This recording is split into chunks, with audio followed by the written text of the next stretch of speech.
Fala galera, André Ferreira na área. Hoje eu vou fazer um vídeo falando sobre esse lançamento maravilhoso aqui, ó, que delícia. Quem tava esperando sair aí os preços das novas placas da Nvidia da série 5000 aí, ó. Que gostosinho, né? Um pequeno valor simbólico nas placas de vídeo aí, né? Na faixa dos 20 mil reais até 25 mil reais aqui, ó. Se você for pegar aqui, ó, essa placa, ela tá por 24 mil reais, né? E eu vou falar pra você agora como é que você vai ser um trouxa se você comprar uma placa dessa. Se você for gastar 20 mil reais pra comprar uma 5090, né? Por que que a Nvidia, ela está te enganando da forma mais descarada possível? Inclusive, eu estava conversando com a galera do estúdio sobre isso, né? Vamos dar uma olhada aqui, né? O que que vem nessa maravilhosa placa, que é o preço de um carro 2000 e alguma coisa, né? Também os carros também não estão lá grandes coisas de barato, né?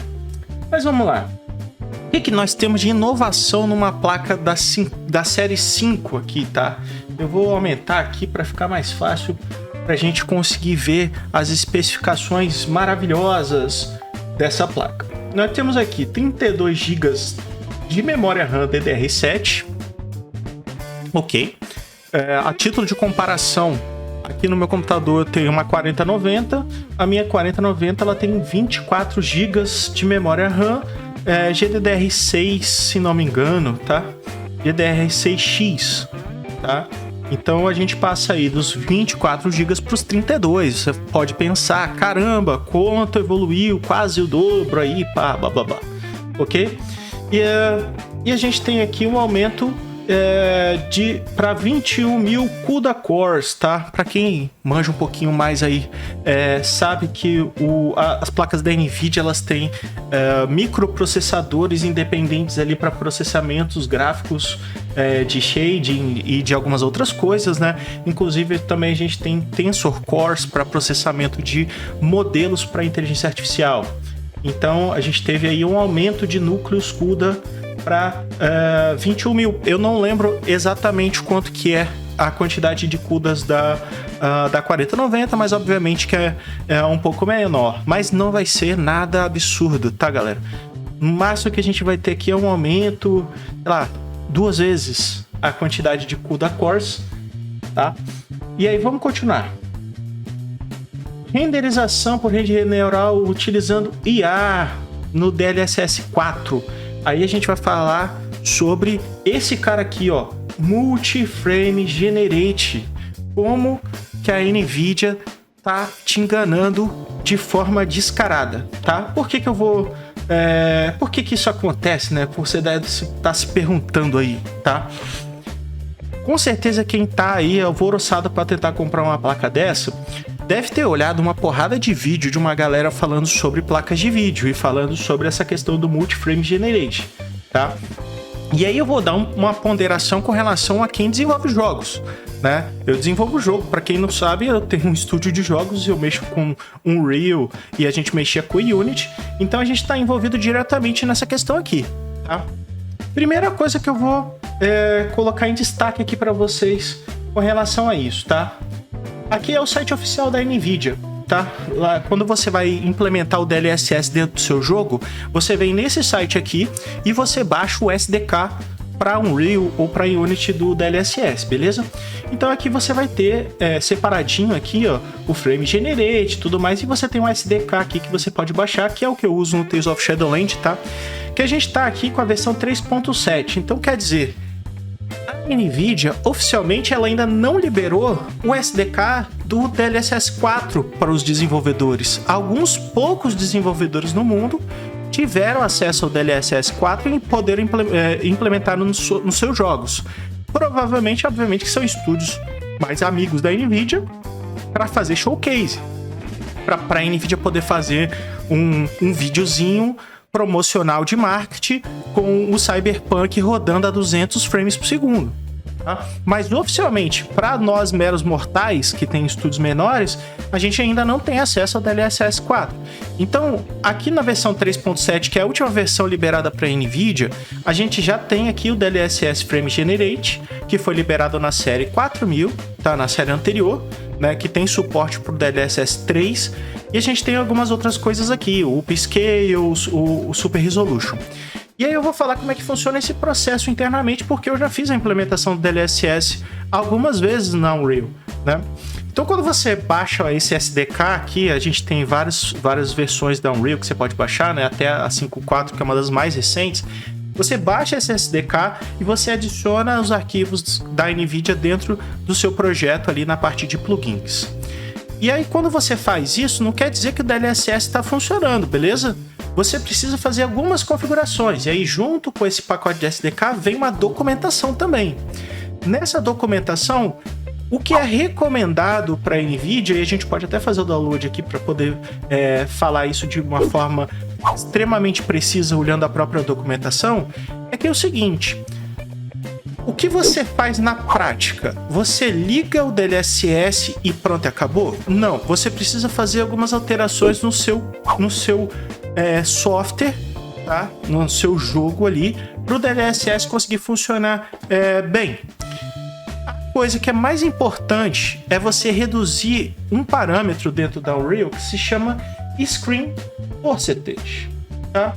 Se eu vier aqui na minha Unreal, eu tenho aqui a parte de console, e aqui eu tenho um parâmetro chamado Screen Percentage. Então esse parâmetro aqui, ele vai dizer para a engine quanto que eu quero o tamanho da minha tela na hora da geração do frame, ok?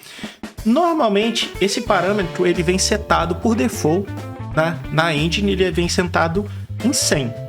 Você pode aumentar esse valor? Pode. Você pode diminuir? Pode. E o que isso vai causar? Por exemplo, se eu pegar aqui e botar Screen Percentage 50, ele vai gerar frames menores, de menor qualidade. Então perceba, aqui, eu não sei se vai dar para ver claramente isso no vídeo, mas eu tô usando, eu tô no Epic, com tudo do meu jogo aqui no Epic, né? Na escala melhor de qualidade gráfica aqui. Só que pelo fato de eu reduzir o Screen Percentage do meu jogo, eu vou ter uma perda nítida de qualidade que eu aqui consigo perceber, tá? Eu vou até voltar aqui, vou botar aqui mais perto desse bichinho aqui, para ver se a gente consegue ver, ó. Se eu colocar aqui, ó, 20, por exemplo, a gente já tem aqui, ó, alguns artefatos, né? Não sei se está dando para perceber aí, ó. A gente tem artefatos que estão rodeando os meus bonecos, né? E você tem uma queda drástica de qualidade. Isso por quê?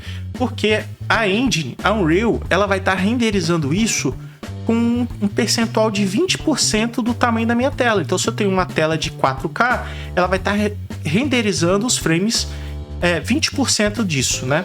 Se eu chegar aqui e colocar um Screen Percentage, por exemplo, 100, ele volta ao normal. Ele perde aquele embaçado, né? Por mais anti-aliasing que a gente possa colocar e qualquer outra coisa do tipo, a redução da qualidade da imagem ela vai dar artefatos, ela vai dar uma série de questões envolvidas na parte gráfica, né? E obviamente, né, vocês vão perceber que ali em cima da engine tá rolando os FPS do meu jogo dentro da engine, né? Então, como eu tô gravando aqui com o OBS e tô streamando aqui a minha engine, né, a minha Unreal, ele tá rodando agora na minha 4090 em torno de 70 a 80 FPS. A partir do momento que eu pego e reduzo esse Screen Percentage para 50%, eu já passo para 100 FPS. Então, obviamente, quanto menos a engine precisa trabalhar em cima da geração da imagem do frame, mais frames eu consigo gerar em consequência disso, né? E o DLSS, ele vai fazer algumas coisas para tentar melhorar essa questão da renderização do frame. Então você tira o Screen Percentage e, segundo a documentação oficial do DLSS, você para o modo balanceamento, você usa 75% do Screen Percentage. Para o modo qualidade você usa 90%. Para o modo performance você vai utilizar 50 e para o modo Ultra Performance você vai usar 35. Esses são os números que eu lembro de cabeça que estão lá na documentação oficial. Vocês podem ir aqui no site da NVIDIA, vocês digitem aí DLSS, SDK, Unreal, vocês vão entrar nessa página aqui, vocês podem fazer download desse arquivo e podem olhar essa documentação lá que está lá, ok? E aí, fazendo essa redução do Screen Percentage, o que o DLSS ele vai fazer efetivamente? Exatamente da mesma forma como o FSR também faz, né? O FSR da NVIDIA também faz isso, tá? Nós temos aqui o NVIDIA Image Scale, que ele vai fazer, utilizando esses CUDA cores, um upscale por inteligência artificial ali, eu odeio esse termo inteligência artificial, ele vai utilizar modelos que vão conseguir fazer uma reprodução daquela imagem num tamanho maior. Isso daí já não é novidade, todo mundo tem aí, o Midjourney faz isso, tem vários modelos aí pela internet que faz isso, Stable Diffusion e por aí vai, né? Então isso aqui não é uma grande inovação que a NVIDIA está fazendo, isso daí ela já está fazendo desde o lançamento do DLSS, beleza? Então você reduz o Screen Percentage, você pega aquele frame que é gerado pela engine e você dá upscale nele utilizando essa tecnologia dos Tensor Cores e dos CUDA cores. Show! A segunda coisa que o DLSS traz é a parte do Frame Generate. Nessa versão aqui que a gente está falando, que é a versão 3 do Frame Generate, você vai ter intercalado um frame. Cada frame que é gerado pela Unreal, um frame é gerado pelo DLSS, utilizando também esses modelos de inteligências artificiais aí para poder gerar o frame. Como você está intercalando um frame gerado pela engine e um frame gerado pela placa de vídeo utilizando esses recursos em paralelo, você tem um aumento considerável dos FPS. Só que em consequência você tem frames que são de menor qualidade, ok? Dependendo da versão e dependendo da sua placa de vídeo, são frames de péssima qualidade, que claramente dá para você perceber que são frames gerados, porque eles fazem muitos fantasmas, igual eu mostrei aqui no caso da Unreal. Você tem esses fantasmas aqui do Screen Percentage, né? Então vamos botar aqui, ó. Vou botar aqui o Screen Percentage 20, vou dar play aqui de novo. Isso aqui que a gente chama de fantasmas, né? Esses contornos que ficam em volta do personagem com péssima qualidade, isso acontece porque o anti-aliasing é ruim e também porque a imagem ela tem menos concentração de pixel. Porque no final os frames que são gerados são imagens. Então quanto você reduz a concentração de pixel, você vai ter menos qualidade de definição da imagem. Quando você aumenta aqui para 100% ou para 80% ou para uma qualidade maior de Screen Percentage, você vai ter uma definição maior. E isso obviamente que vai ser intensificado dependendo do teu monitor que vai estar renderizando isso. Como no meu caso eu uso um monitor aqui que é 4K, né? Eu consigo ver claramente esses artefatos quando eles ocorrem. Então o Frame Generate, né, ele vai criar frames por inteligência artificial que são muito piores do que a renderização original dos frames gerados pela engine. Porém, você vai ter, obviamente, uma geração de FPS artificial. Se seu jogo está rodando ali a 70 FPS com DLSS e Frame Generate ativado, 50% disso provavelmente são frames gerados pela IA do DLSS. Só que o fato de você ativar o Frame Generate, ele tem um efeito reverso. Porque como você tem um aumento da geração dos frames para parecer ter uma fluidez melhor, você está gerando frames numa velocidade muito menor do que o que está sendo apresentado de fato ali no seu render. Então, para compensar o input lag que isso gera, isso é o tempo que você aperta o seu teclado, o seu mouse, até a engine conseguir renderizar essa alteração que foi enviada do input e conseguir transmitir isso na tela, existe um tempo de latência que a gente chama de input lag, né? E para tentar reduzir o efeito do input lag que o Frame Generate gera, a NVIDIA ele fornece também esse cara aqui chamado NVIDIA Reflex, que é justamente para você poder reduzir o input lag que é gerado pelo frame que você está criando de maneira artificial. Nessas placas novas da geração 5, você não tem apenas um frame gerado intercalado com os frames da engine. Segundo o que a mídia tem mostrado aí, as próprias divulgações da NVIDIA, o Multiframe Generate ele vai gerar até 3 frames a mais do que você tem sendo gerados pela engine. Então, se você tem um jogo que está rodando a 60 FPS, teoricamente você tem até 180 frames gerados artificialmente pelo DLSS 4. Isso causa mais input lag. Isso causa que você vai ter mais frames com qualidades inferiores à renderização original. Então, na prática, você vai estar artificialmente vendo uma série de quadros gerados artificialmente que não são os frames reais do jogo que a engine está gerando. Você vai reduzir provavelmente muito a qualidade do jogo. Eu ainda não testei, eu não tenho a placa da série 5000, provavelmente eu não vou ter por um bom tempo, porque eu não vou gastar 22 mil reais numa placa de vídeo, né? Simplesmente para mim ver as diferenças reais, mas eu vou dar uma experiência sincera que aconteceu comigo. Antes de eu fazer o upgrade na minha máquina esse ano, eu trabalhava com uma 3090, tá? Uma RTX 3090, eu comprei na época que lançou e tudo mais. Quando eu troquei para 4090, eu achei que eu teria uma grande diferença de performance, coisa do tipo, eu tive que trocar minha fonte e tudo mais, né? E, honestamente falando, eu não senti diferença nenhuma. Por quê? Primeiro, a 4090, ela tem a mesma quantidade de memória RAM que a 3090. Ela tem praticamente a mesma série de memórias que é XDDR6, DDR6X, tanto da 3090 quanto da 4090, é a mesma geração de memórias. Você tem pequenas diferenças de performance, mas são muito poucas, é em casa de 15%, 10%, tá? E eu não utilizo o DLSS quando eu estou desenvolvendo jogos. Eu vou utilizar o DLSS quando eu estou dentro do jogo. E eu não jogo muitas coisas, né? Eu jogo eventualmente quando eu vou testar algum jogo novo, né?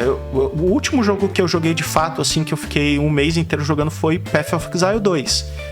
E eu utilizei DLSS sem Frame Generate. E, cara, honestamente, outras pessoas aqui do estúdio também jogaram com 3080 e tiveram praticamente a mesma performance que eu. A diferença é muito pequena pelo valor. É muito pequena.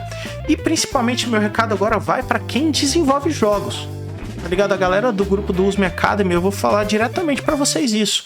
Se vocês estão pensando em fazer o upgrade, não vale a pena comprar as placas da série 5000. Não vale a pena. Elas estão extremamente caras e elas não vão ter nenhuma diferença drástica no desenvolvimento. Você não vai abrir as engines mais rápido, você não vai renderizá-las mais rápido, porque a diferença bruta da 3090 para 5090 não é tanta coisa assim, não é perceptível. Você não tem um aumento exponencial da melhoria gráfica, você não tem um aumento exponencial da performance. Honestamente falando, entre comprar uma 3090 e comprar uma 5090, se você está querendo usar para mexer com Blender, com ZBrush, com Substance Painter, com Unreal, com Unity, é muito melhor você comprar uma 3090, se você conseguir, obviamente que não é tão fácil assim hoje em dia, do que você comprar uma 5090.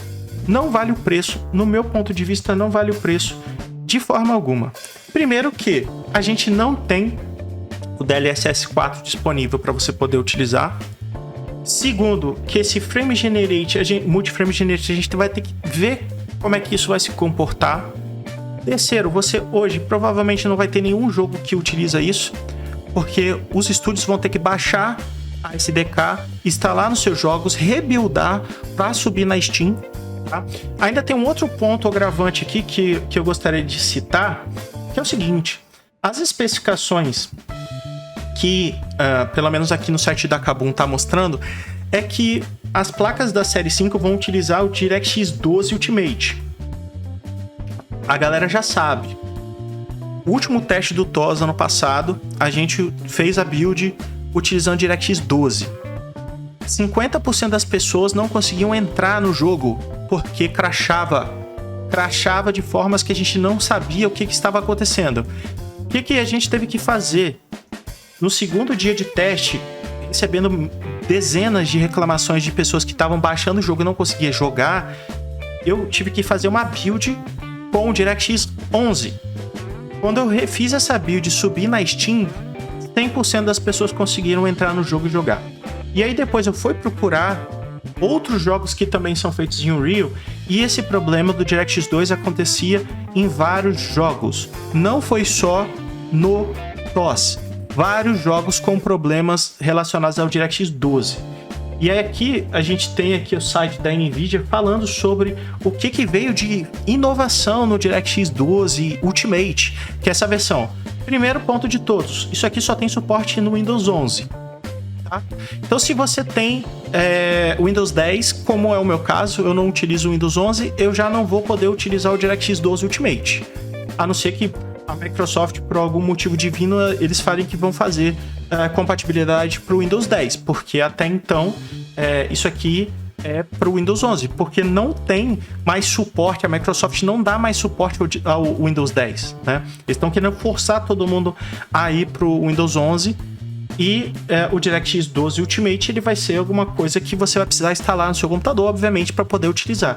Então, se o DirectX... Isso aqui a gente vai ter que esperar o DLSS 4 ser lançado para a gente entender, porque aqui no caso do DLSS 3.7, você tem aqui, ó, suporte ao DirectX 12, inclusive para você utilizar o Frame Generate Features, você requer o DirectX 12. Isso tá aqui no site da NVIDIA, cara. É só vocês pararem para ver aqui, ó. Tá escrito aqui, ó, DirectX 12 requerido para Frame Generate. Requerido para Frame Generate. E você tem suporte ao DirectX 11 e ao Vulkan. Resumo da ópera. Para você utilizar o Frame Generate da série 5, você vai precisar ter um Windows 11, você vai precisar ter o DirectX 12 Ultimate para você poder utilizar essas features aqui do Frame Generate. Isso já está aqui no DLSS 3.7 e muito provavelmente também vai estar pro 4. Tá? Então a gente precisa esperar para saber se de fato a gente vai precisar disso, mas é muito provável que precise. Então quem tem Vulkan, quem usa Metal, né? Quem usa Mac, quem usa Linux, cara, vocês se fuderam, vocês não vão usar essa porra, entendeu? Então se você tá utilizando o Mac, se você tá usando o Linux, se você tá usando o Windows 10, você não precisa de uma placa da série 5000. Você não vai utilizar o DLSS 4 e mesmo que você utilize, se você não tiver o DirectX 12 Ultimate, você não vai utilizar o Frame Generate. E mesmo que você tenha todo esse arcabouço que é necessário para poder utilizar, você precisa esperar que a desenvolvedora dos jogos que você está jogando atualize para o DirectX 4. E ainda você corre o risco desse Frame Generate cagar teu jogo. E toda a melhoria que foi anunciada na série 5000, ela está extremamente baseado nesses caras aqui. No Multi-Frame Generate e no DirectX. E aí quando você olha as especificações do DirectX Ultimate, o que eles estão colocando aqui em destaque? Eles estão colocando aqui em destaque que eles fizeram aqui um Mesh Shading, que eles conseguem fazer um puta processamento de milhares de vértices e blá blá blá, redução de draw calls. Depois vocês podem procurar aí NVIDIA e tal, que vocês vão ver esse vídeo aqui, que eles botam uma navinha espacial com vários asteroides, cada asteroide com 5 milhões de polígonos, tá? E aqui eles falam, ó, 350 mil asteroides, blá blá blá, uma quantidade absurda de triângulos, mas na verdade isso aqui deu 50 milhões de draw calls. Cara, ninguém em sã consciência que desenvolve jogos vai colocar uma porra de um asteroide com 5 milhões de triângulos no jogo. Segundo, isso daqui eles estão utilizando o sistema de LOD para poder fazer qualquer engine. Tem sistema de LOD, cara. Qualquer sistema, qualquer engine, até Unity, a Godot, tem sistema de LOD. Isso não é inovação nenhuma. Não é inovação nenhuma. E, de novo, ninguém em sã consciência vai colocar um asteroide desse com 5 milhões de triângulos dentro do jogo, porra. Ninguém, cara. Se eu pegar aqui e chamar o nosso 3D aqui, o Shadow, ele vai falar, mano, isso aqui é coisa de maluco, mano. Tu vai fazer um asteroide desse aqui, se tu consegue fazer um asteroide desse com 20, 30 mil triângulos. E vai ficar exatamente a mesma porcaria, velho. Porque depois tu vai tacar o LOD, e o LOD vai reduzindo cada vez mais a poligonagem à distância. A Unreal ainda tem o Nanite. O Nanite tem uma outra forma de agir que também faz isso muito bem. Então, cara, honestamente, eu tô olhando pra isso daqui, eu não consigo ver nenhum tipo de inovação absurda do DirectX 12 Ultimate aqui, tá? Sendo bem sincero, também, tá? Isso aqui é fora da realidade completamente, a não ser que você esteja mexendo com ZBrush, com alguma coisa muito pesada, e aí o DLSS não vai servir para absolutamente nada. De novo, galera, ZBrush, o Blender, as engines, você não usa DLSS para mexer nesses caras. Você precisa muito mais da placa ser mais robusta, ter mais memória, ter mais processamento do que você ter DLSS. DLSS só funciona para produto final, para jogo já renderizado, já buildado e tudo mais, para você talvez fazer com que teu jogo performe melhor numa placa mais em conta, uma RX 580, uma 1060, uma 1080 e tudo mais. Então, cara, pra mim, no final das contas, o que a Nvidia tá vendendo aqui é uma ilusão de melhoria tão grande, né? E são placas de $1.000. A RX a 5090 ela foi anunciada por $2.000, se não me engano, $1.900. E aí, tá chegando aqui no Brasil com esse precinho gostoso. Mas não se preocupe, você pode ir lá na Magazine Luiza, que inclusive é a dona da Kabum, e fazer um carnezinho gostoso em 24 meses de R$2.000. Não é mesmo? Estamos vivendo no Brasil, o Brasil é isso aí. Tô ficando por aqui. Valeu.